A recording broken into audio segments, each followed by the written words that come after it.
Bonjour à tous et bienvenue dans SIC, le nouvel évêque de Lyon, les vœux du pape à la curie et le message des évêques de Belgique, c'est tout de suite dans SIC. Le pape a choisi celui auquel personne ne pensait. J'y ai vu la signature de l'Esprit Saint. C'était un événement très attendu par le diocèse de Lyon. Hier avait lieu la messe d'installation de Monseigneur Olivier de Germay en la cathédrale Saint-Jean-Baptiste. Le nouveau primat des Gaules a officiellement pris possession de sa cathèdre, succédant ainsi au cardinal Barbarin comme archevêque de Lyon. L'expérience de notre péché, frères et sœurs, n'enlève rien au trésor que nous annonçons. Mais il faut bien le reconnaître, elle est un frein pour l'évangélisation. Ce péché prend différentes formes et se manifeste en particulier dans la division. C'est pourquoi, frères et sœurs, aujourd'hui je voudrais vous dire, et c'est vraiment ce que je porte dans mon cœur de pasteur, aujourd'hui je voudrais vous dire, aimons-nous les uns les autres. Aimons-nous les uns les autres. Et d'abord au sein de notre Église. Aimons-nous les uns les autres. Je sais bien, ce n'est pas facile. Nous sommes tellement différents par nos histoires, par nos tempéraments, par notre façon d'agir. Mais avec la grâce de Dieu, c'est possible. Aimons-nous les uns les autres. Siamo spaventati dalla crisi non solo perché abbiamo dimenticato di valutarla come il Vangelo ci invita a farlo, ma perché abbiamo scordato che il Vangelo è il primo a metterci in crisi. È il Vangelo che ci mette in crisi a noi.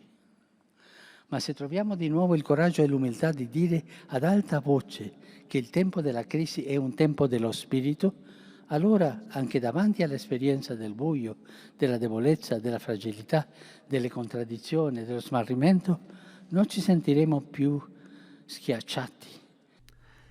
Des paroles invitant à changer de regard sur la crise, prononcées par le pape François lors des traditionnels vœux de Noël à la curie ce matin. Devant les responsables de la curie, le souverain pontife a donné sa réflexion sur la crise, appelant à l'accepter comme un temps de grâce. Et comme cadeau de Noël, il leur a demandé leur collaboration généreuse et passionnée pour l'annonce de la bonne nouvelle, surtout aux pauvres. Le pape est ensuite allé à la rencontre de l'ensemble des employés du Vatican et de leurs familles pour une audience en salle Paul VI.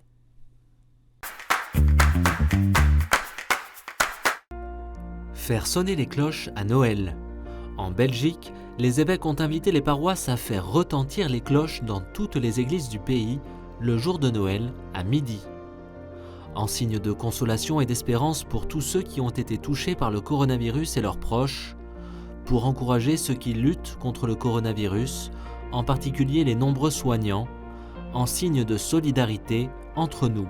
En raison des restrictions sanitaires, les catholiques belges pourront célébrer Noël dans des conditions extrêmement limitées cette année, avec des jauges maximales d'accueil de 15 personnes par église et un couvre-feu à partir de 22 h pour la région de Bruxelles.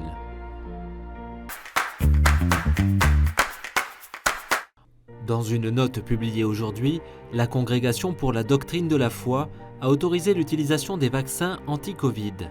Malgré la présence de cellules avortées pour leur élaboration, le vaccin est acceptable moralement, explique-t-elle. Cependant, leur utilisation ne constitue pas en soi une légitimation même indirecte de la pratique de l'avortement et suppose nécessairement une opposition à cette pratique de la part de ceux qui utilisent ces vaccins. Le message de Noël pour les plus fragiles. C'est le message de la Fondation Jérôme Lejeune pour Noël, publié sur Twitter aujourd'hui et relayé par Jean-Marie Leméné, président de la Fondation Jérôme Lejeune, et François, jeune salarié de la Fondation, porteur de trisomie 21. Et en cette veille de Noël, avec toute la sphère Jérôme Lejeune à travers le monde et avec François, nous vous souhaitons Joyeux Noël!